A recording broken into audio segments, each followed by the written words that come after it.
إلا أنت أكيده باشي كما بحدينه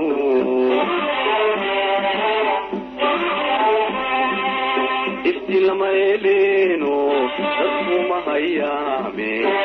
يحيق جوجو kulanti wacan dhageystayaal meel kasta aad joogtaan iyo si kastoo codkaygu idiin soo gaarayo ku soo dhawaada waraysi dheer dhinacyo badanna taabanaya ayna uga hadlayso dhibaatooyinka kala duwanaa ee soo martay iyo hadda xaaladeeda midda shakhsi ahaaneed iyo weliba heerarkii kala duwanaa ee soo martay iyadoo hore uga mid noqotay xafiiska qaramada midoobay ee amuuraha haweenka ee Soomaaliya Faadmo Qaasin Dayib waxayna sidoo kale ahayd agaasimadda country director waana booska kaliya ee qof Soomaali ah UN-ka Soomaaliya ka hayay Faadmo ayaa waraysi dhinacyo badan taabanaya aanu ka qaadnay waxayna marka hore ku bilaabaysaa nolosheedii Kenya iyo Muqdisho 9-meeyadii ilaa 89kii walaal waa mahadsan tahay sida aad sheegtay Faadmo Qaasim Dayib baa leedahay waxaan ku dhashay Kenya meel Tikka liira waxaan ahay cunuga ugu horey oo hooyadeeda u badbaado aniga ka hor 11 ilmood ayaa ka dhinteen ka saqiireen oo cudurro yaryar oo maaragtay waqtigoodana kulli waa dhamaada laakiin cudurro yaryar oo sabab looga dhigay la daaweyn karo sida shuban maxaan ku dhahaa bronchitis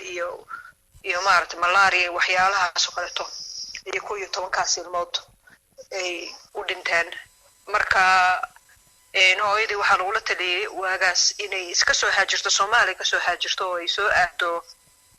Kenya laga yaabay markaas inay meeshaas ay ilmo maaragtay ay ku dhashay ugu noolaadaan ilmaheeda marka ayada walaalkeeda yaraa waxay ka soo safreen Soomaaliya waxay soo mareen Kismaayo markay soo marayeen waxay la kulmeen aabahaygo wuxuu ahay baabuuradan waaweyn oo isjiidka ah ayuu wadi jiray truck driver yaro yaqaana badankooda wuxuu soo siiyay lift uu soo wada ayadii walaalkeeda inta jidka ku soo jireen gacanteeda weydiistay waana la siiyay waxay degeen meel oo Tikka liira aniga Tikkaan ku dhashay kadib labada iga yaryar ayaguna meel Mombasa liira ayay ku dhasheen marka labadaas qofood ayaa waarid ii ah hooyadeeda waxay ahayd qof oo aan wax aan qori karin aan akhrin karin laakiin ayadoo 68 sano jirta markii Finland la keenay waxay baratay ku baratay meesha sida loo qoro oo loo akhriyo ayadoo ay saas ay tahayna waxay ahayd qof runtii oo xagga xisaabta aad ugu qatarsan mathematician ay ahayd markay xisaabaha calculator iyo waxa kale dadka ay ku mashquulsan yihiin ayada horey ka xisaabta ka soo jirtay oo saasay waxay ku noqotay beec mushtari waxay ahaan jirtay business woman oo la yaqaano oo runtii maaragtay dadkeeda meeshay ka soo cid ay ka soo jeedo aniga hooyadeeda qof la yaqaano waxay ahayd kartile dadkii ka soo jeedana aad looga xishmeeyo waxay ahayd runtii qof oo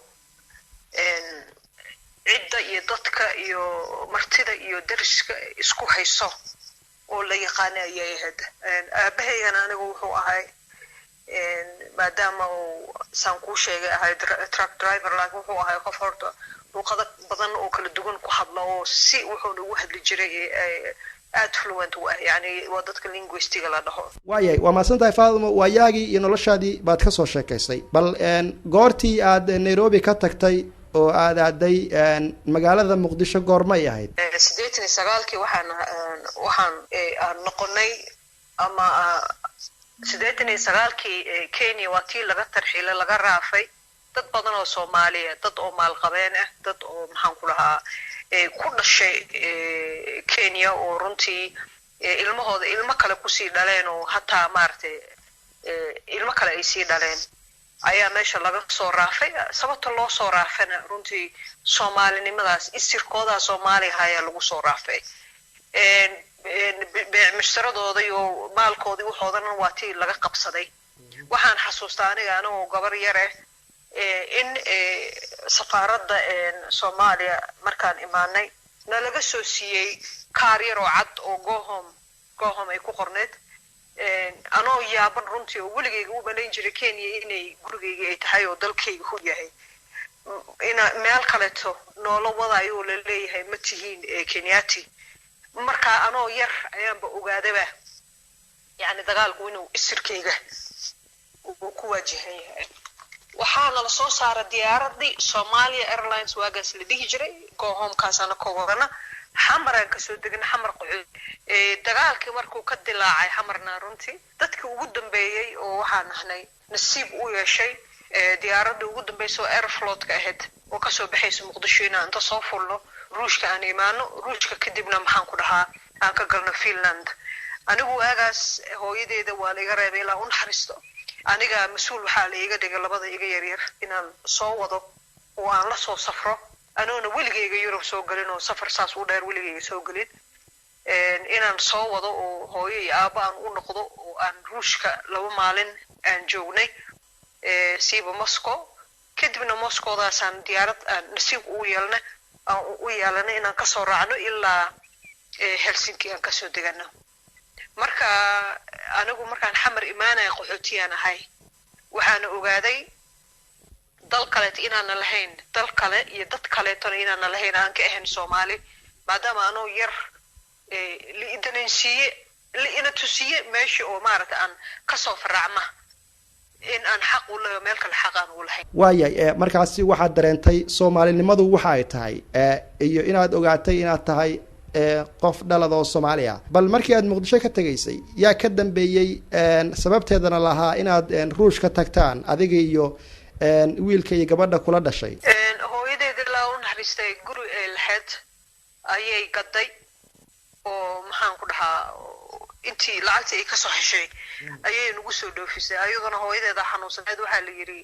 waa inaad hartaayo oo hooyo la hartaayo aad la joogtaa marka ayay la hartay waagaasna anaka muqalis ma lahayno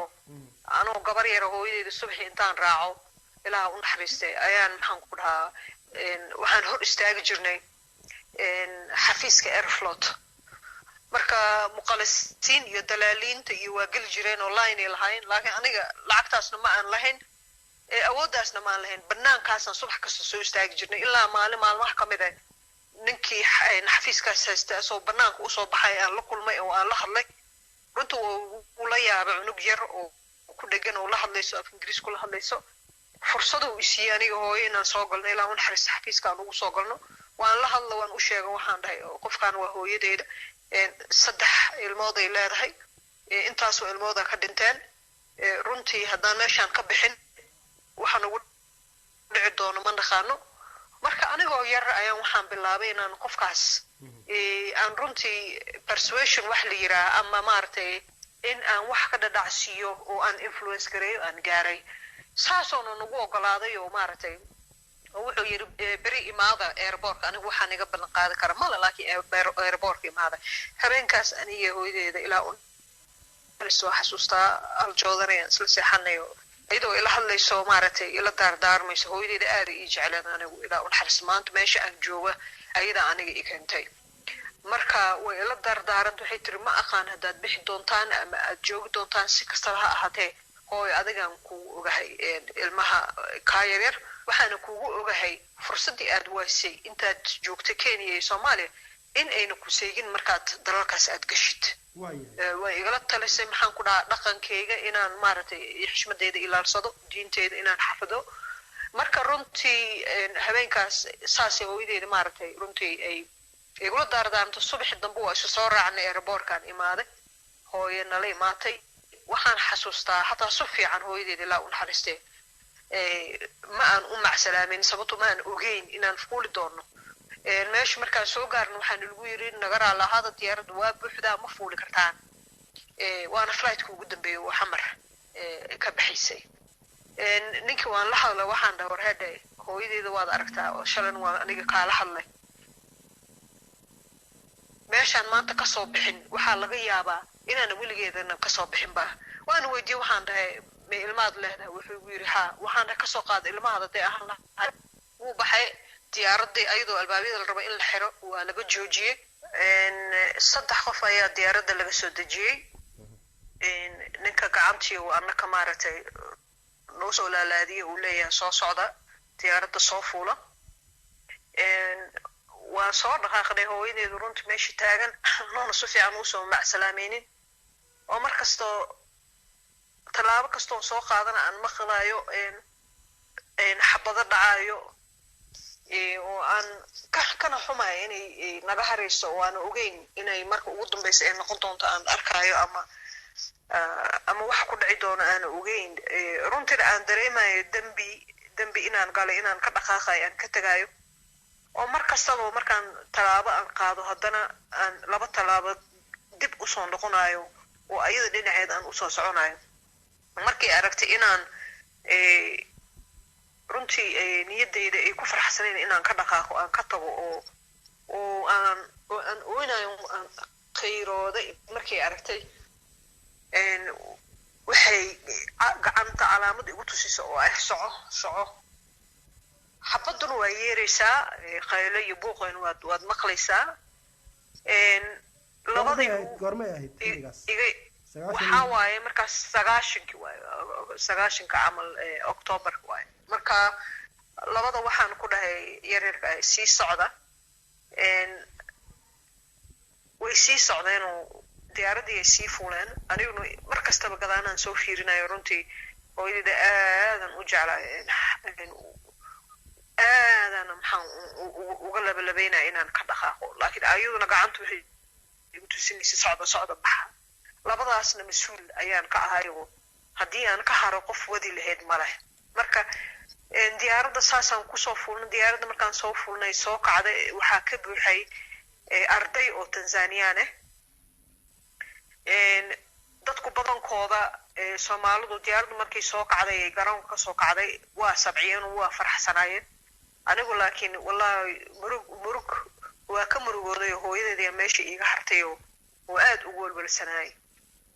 gabar Tanzanian afkii waxay ugu tiri gabadhu dhar waxaan gashnaay oo runtii aan munaasib u ahayn ruushka waxay ugu tiri ma ogtahay ruushka barafaa ka dhacay sida laga rabana uma labisnid markaas waxaan ku dhahay maya markaas waxay ugu tiri see uga bixi doontaa airportka ma aqaanaan dhahay maadaama transit aan ku nahnay airportka Moscow transit aan ku nahnay kadib waxaan usii gudbaynaa Romania Bucharest waxay ugu tiri markaad ka degataan waxaad qaadan kartaa visa oo hal maalin oo 24 saacadood kadibna waxaad subinaysaan isku daya inaad Finland aad gashaan Finland u dhow ruushka diyaaradda markay ka soo degatay Moscow waxaan raadinay qof ruush oo aan lacag siino oo naga soo saara na tusiyo meeshii oo visa aan ka soo qaadan lahayn aniga labada ila dhalatay iyo wiil Soomaali oo nala socda wiilkii hore gadaalo u socda maanta wuxuu leeyahay waa noo dhamaatay Romania hadii la tago lagama soo baxayo meeshaas waa meeshaan ku dhiman lahayn anigana waa yaabana waxaan leeyahay war qofkan walwalka badan la muxuu yahay ruushu tagaa saacadii ka qaateen kuwa kale katiinadii ka furteen lacagtii yar oo haysta waa laga qaaday qof walba wuxuu leeyahay ku soo noqonay male ala kulli xaal marka dambe nin ruushe oo ilkaha qalin ugu jiraan oo af Soomaali ku hadlayaan oo imaaday wuxuu nagu yiri ma xagee u socotaan transit aan nahnay waxaan u soconaa Romania yaa niga horreey qof naga horreey male ilma yaryara tiine yaa la socdo qofna la socdo malaana ilmahan mas'uulka waxaan rabnaa visa oo aan ku gali karno Moscow oo waxaan u yiri visa 24 saacadood one day visa inaad meesha laga helo wuxuu ugu yiri ha waa laga helayaa meeshan waa ana nii keenay waxaad yeeshaa wiilka kula dhashay ugu soo dar wiilka aniga ila dhashay anoo iga yaraay waa baqay waxaan isleeyahay ninkan ruushka wiilka hadduu wuxuu bin doonaa tolo hadduu la fakado ama uu soo celin waayo ka war wuxuu ugu yiri ruushka Moscow aad gashaan waxa naga xigto wiilkan asoo aniga iraac qof kale iraacay male wiilkan iraacay waxaan ku dhahay walaalkayga gees ula baxo u sheeg waxaan dhahay raaca haddii uu wax kuula imaado ama wuxuu isku dayo inuu kugu suubiyo ka ordo qayli buuq laakiin iska ilaali qofkaan meelna ha u raacin oo airportkan banaankeeda ah wiilka sidii ku baxay markuu asoo sii socdayna waxaan markaa dareemay lacagtii dhan aan ku safraynay inta yaroo aan haysanay sulwaalkiisii lagu soo tolay oo meesha waad aragtay ay suunka looga xiro ayaa lacagta lagu toray haddii hore loo sii wato oo weligii soo noqonin annagna meeshaasaan forever stranded ku ahlayn sababtoo lacag ma wadano wixii asigaa lacagta wada sidii uu ku baxay wuxuu la soo noqday 10 daqiiqadood kadib viisooyinkii asigoo wada qofkiiba $25 laga qaaday wiilkii Soomaaliga hataa waan ka bixinay sidii aan waxaan uga soo baxnay maxaan ku dhahaa transit area ama transit holding area meesha la dhaha ka soo baxnay oo lagu hayo dadka transitka ku jira waxaan damcay boorsadeeni oo meesha wareegaysa inaan soo qaado kuwii ay ugu dhageen waxay ugu dhaheen boorsadan xagee u wadaa waxaan dhahay boorsadeen waa u baahnaa caawa ayaan isticmaalinaa berin waa soo celinayna waxay dhaheen maya beri haddaad soo noqonayso boorsada waa soo noqonaysaa ka bax iskaaga baxa meesha boorsada waxaa ku jira masawiradeeni waxyaalo yaryar ee hooy maartay aynoo wada ogtaa hooy walba ilmahooda soo safraayo waxyaalo ugu soo suubiyaan waxyaalihii xasuusta ahay oo aan adduunka iga harsanaayo oo hooyadeeda ku xasuusan lahay ayaa boorsadaas ku jireen iyo nolosheeda aan ku xasuusan lahay waxaa la yidhi ka dhaqaaqa waan kasoo dhaqaaqnay banaanka markaan usoo baxnay airportka Soomaaliya taagneed Soomaalidiya horaba naga wadeen taxi meel jaamacad oo Soomaali badan ay degan tahay oo muqallisiin ay joogaan habeenka muqallis wiilka yar oo la kulmay maalinta ku xigtayna waan joognay maalintii kale maalinta ku xigtay habeenkeedii ayaa nagu yiri airportka imaada airportkii aan tagnay oo Moscow diyaarad oo u socoto Finland ayaan soo fuulnay annaka iyo kuwa kale oo badan oo Soomaaliya hal qof oo finish kaliya diyaaradaas nala saarnay oo qamrooliste oo kaligiisa heysay ilaa Moscow ilaa Helsinki soo heysay markaan ka soo degnay maxaan ku dhahaa Helsinki aan isdiibnay booliiska ayna wareysteen waxaan noola soo diray naag oo finish oo ayadana maxaan ku dhahaa Red Cross ku shaqeynayso af Soomaali ku hadda jirta Soomaali ka shaqeynaysay sidii ayaa waxaan lagu geeyay habeenkaas hotel ku sahnay intii aan ka sugayno xero qaxootiintana laga geenay habeenkaas waxaan xasuustaa centerka Helsinki ayuu hotelkaas ku yaalay saqdhaxa anigoo inta soo fariistay fiirinay dirishada roob asoo baraf ka da'ay mugdigaas anoo la yaaban oo leh oo waxay igala soo dardaaranto oo fursad kasto aan helo inay ilaafin saan uga ballan qaaday ayaan u dabageli doonaa sidii aan u bilaabay waxbarasho aan Finland ka raadsado sababtoo Kenya markaan ka soo baxay anigu waxaan haystay haddii la isku daro 5 sano waxbarasho ah dugsiga sare iyo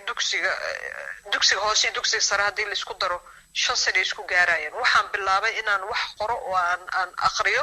oo aan si fiican maarta aan gacanta ugu dhigo akhriska iyo qoritaanka anoo 14 sano jira marka waxbarasho saas u culusna ma lahayn waaye markaasi aan ka dhaxgala Faadimo adigoo raalli ah markaasi intee sanaad jirtay ama da'daadu ahayd si dadkaan ugu sharaxno bal Faadimo nolosheedii Finland marka ay tagtay da'deeda waxaan markaas aan lugaha la galay 18 waaye waxaad sheegtay in Finland aad tagtay habeenkii ugu horeysay tallaabadii kugu dhalatay ama aad qaadayba markii aad Finland tagtay Faadimo maxay ahayd tallaabada ugu horeysay waxay ahayd markii xerada qaxootiga la geeyay in xerada inta laga raro mid kale la geeyo luqadda Finishka bilaabay inaan barto luqadda Finishka runtii si fudud ayaan u bartay oo 6 bilood gudaheeda waxaan bilaabay si fiican inaan ula qabsado kadib waxaan bilaabay waxbarasho inaan barto oo kalkaaliso sare aan noqdo Finland waxay ku fiican yihiin ay ku horumar ku gaareen waxbarashadooda yani qofka lama dhaho qofkan qof oo wax ma tara waaya ama 5 sano ilaa ay waxbarasho qofkan haysta qofkan qof wax la bari kara ma ma ahan ma dhahaan marka maadaama anigu aan 5 sano hadii la isku daro waxbarashadii dhanba oo 5 sano maartay isku ahayd amal waxay dhaheen waxaad galaysaa wax oo farshaxan kamaal mise vocational schooling wax dhiiraa ay soo marsiiyeen waa marka oo kalkaalsada sare aan noqonayo kadibna maxaan ku dhahaa aan bilaabay isbitaal jaamacadda oo caafimaadka inaan ka shaqeeyo oo qofka ugu horeeyo qaxootiye oo Soomaaliya oo dumar ah oo shaqadaas Finland ka qabatay aan noqday kadib waxaan bilaabay jaamacadda mastered inaan ka diyaariyo haddana qofka ugu horeeyo qaxootiye oo dumar ah oo Soomaaliya oo kaalintaas ama heerkaas gaartay aan dalkaas ku noqday laba mastered aan meeshaas ka soo diyaariyay kadibna waan ka soo baxay oo UN-ka ayaan shaqo ka helay 2004 meel basaas la yiraahan imaaday oo aan shaqada uga bilaabay UN-ka waayahay Faadimo noloshaada gaar ahaaneed nooga warbixi bal hooyo oo waxaan ahay 4 ilmood leh alxamdulillah ilmahaygana Nairobi la joogaan alxamdulillah xagaag adigu aad maasan maxay tahay fariinta aad la wadaagayso shacabka Soomaaliyeed ee ku dhageysanaya waxaan rabaa dadku inay ogaadaan badanaa dhalinyarada Soomaalidu markaan la hadlayo iyo gabdhaha dumarka Soomaalida qaarkood markaan la hadlo waxay ku leeyihiin cid faqri ayaan maartay ay dhaleen marka uma maleynaayo nolosheedu intaan inay dhaami doonta ama aad u maleynayso runtii in ay aaminsan yihiin qof kaleeto in ay noloshooda u gacanta ku haya ama waxay siiyaan ama ay siinin ee noloshooda saameynayso waxaan rabaa inaan waliba hooyooyin oo saas u fikirayaan waan arkay waxaan rabaa inaan xasuusiyo qof walba horta mas'uul oo ilmo dhalay ilmihiisa inuu harta hadii uu hataa lacag u haynin ama maal u haynin maskaxdu ka dhisi karaa ilmahaadoo niyada aad u dhistid oo tiraahdo waxay rabaan iyo meeshay u socdaan inay gaari karaan aad ku dhiirigelisid waxay dhaantaa qofkaas maalka qaba aan ilmihiisa hataa maskaxda aan u dhisin oo niyadan aan u dhisin marka anigu hooyadeeda ilaa u naxariisto waxay ahayd qof oo anigoo yar markay ila sheekaysato ogaatay meeshaan u socdo iyo hamiga aan leeyahay hamigaasna markasto maartay ii dhisi jirtay hooyadeeda ilaa u naxariisto anakoo dad maal qabeena ma ahaan jirin marka sabti kasta hooyadeeda waxay yeeli jirtay ilaa u naxariisto aniga ayda taxi intaan soo kiraysan oo soo fuulna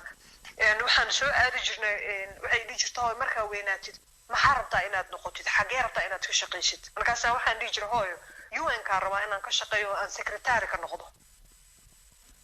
taxi waxay ku dhigi jirtay nabad ilaa UN-ka nagay gigiradaas intaan imaano UN-ka hortiisa hooyadeeda waxay dhigi jirtay Faadimo ganjeelkaas ma ujeedaa maalmaha kamid ah hooyo waad geli doontaa waad meeshaas ayaa ka shaqeyn doontaa markaas waxaan dhigi jiray may hooyo sida hataa loo aqriyo loo qoro wax ma aqaanay heerkaas say ku gaaraan markaas waxay dhigi jirtay insha Allah fiiri maskaxda ku xir waad gaari doontaa waxay igu dhigi jirtay kadib hooyo waxaad ka shaqeysaa UN-ka xagee rabtaa inaad ku noolaatid waxaan dhigi jiray hooyo macaan waxaad imarsiisaa Spring Valley meel la yiraa meeshaas rabaa inaan dego markaas hooyada waxay igu jirtay hooyo fiiri maalmaha kamid inta degi doontaa haddaan isku dayo on dhaho maya waxay dhigi jirtay maya fiiri maskaxda ku hay waxay dhigi jirtay waayo UN-ka ka shaqeysaa Spring Valley aad degantaa xagee rabtaa inaad ka adeegatid waxaan dhigi jiray hooyo nakumaadka Westland aan imagine waxay dhigi jirtay hooyo meesha ma arkaysaa meeshaan ka adeegan doontaa insha Allah waxay dhigi jirtay hooyo waxa ka shaqeysaa UN-ka Spring Valley degantaa nakumaada ka adeegataa xagee rabtaa shaah inaad ka cabtid waxaan dhigi jiray hooyo Sarit Center arba way geyn jirtay meesha maqaayad ku taal intaan fariisan waxay dhigi jirtay hooyo maalmaha kamid intaan fariisan doontaa markasta oo aan dhaho maya waxay dhigi jirtay maya subax kasta markaad soo kacdid maskaxda ku hay habeen kasta markaad seexanaysina kuriyo Finland markay igu imaato hooyadeeda aniga ayadoo 68 sano jirta waa isla soo lugeyn jirnay markaan jaamacadda aan soo hormarnay waxay dhigi jirtay jaamacadana geli doontaa fiiri ma arkaysaa albaabkaas waa geli doontaa waxaan dhigi jiray luqad ma aqaan Finnish waxay dhigi jirtay waa geli doontaa insha Allah marka hadda waxaan rabaa inaan ku sheego intimaal ay hooyadeeda ilaa u naxariistay ay dhigi jirtay Faadimo waa tagi doontaa waa geli doontaa waa ka shaqeyn doontaa meelihii dhan waan tagay waxay igu tirin waan suubiyay secretary أنا وقام شقينا أنا جاكده وقصريس أنا إلى إسوسي يعني ما كست يتري ماشي يتري ودقي دونتان سبرينغ فالي ودقي ما له يتري هذا إلا حد وافر سوان تقع جامعتي أنا فيلن أنجوجنا يتري هاي ودقي دونتان ماشان فيري ماشين وان قلي مركا يعني أنت هسنن وحر رادتك إن حسوسيو يعني ما عن العق المها العق لا وما بعنا وحي أباهي مسكحة ينيد إلا دسو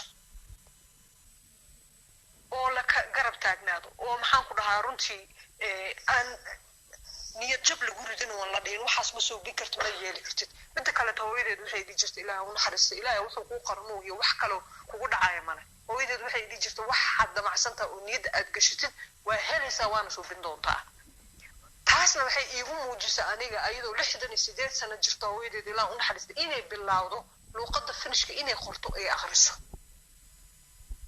taasna waxay ku muujinaysaa yani haddaan isku taxaluujisid oo runtii isku maaragtay aad ku dadaashid waxaad rabtid inaad noqon kartid oo gaari kartid marka runtii waxaan rabaa taas inaan fariintaas aan uga tago Soomaalidu waan ognahay boqolkiiba 80 guri walba oo Soomaali ay leedahay hooyo inay joogtay ilmahaas hooyo soo korisay aabbo iyo hooyo ay u tahay ilmaheena niyadda inaan u dhisno oo maskaxda aan u dhisno aan u sheegno meesha rabaan inay gaari doonaan insha Allah meel qeyr uu jiro haduu u yahay aana ku taakuleeno garab istaagna the same way aan u rabo Soomaalidu inay u ogaadaan dalkan oo hadda la leeyahay dalkan waa u dhamaatay wax loo taraay malayo maxaan ku dhahaa siyaasiin ee wada musuqmaasuq faraha ku jira ama daba dhilif ama afmishaana meesha ku jiraan la leeyahay waxaan rabaa inay ogaadaan dalkaas muuqee dal kale oo maantadan noo maqan ma jiro taasna anakay waxay nagu tahay waajib inaan dalkaas aan habeysano oo aan suubsano sababtoo ah ma aha Soomaaliga kaliya dalkaas ku dhashay inuu dalka leeyahay shanta calankaas ku taalo ayaa xaq u leh Soomaaliya waa wixii anigoo cunug yar ii muujin igu tusi anoo Kenya iyo jooga igu soo tarxiileena Soomaaliya igu soo tuureen marka dalkaas muuqee dal kale ma lihin dadkaas muuqee dad kale ma lihin yani qof walbaba wixii muhiimka ay u ah oo dalkaas ugu jiro maantadan inuu maaragtay sidii uu ku badbaadin lahaa oo sharafta ugu jirtay oo maaragtay dhaxal intuu soo dhuqsado oo wax uu qabto taasaan rabaa inaan dadkan aan kula dardaarmo u sheego waa hagaag way mahadsan tahay waxay ahayd Faadimo Qaasin Dayib oo markaasi waraysi dhinacyo badan taabanaya aanu la yeelanaynay kuna saabsana waayaheedii nolosha aad baad u mahadsan tahay Faadimo wiilanta adiyadu baashi kama baxdeenu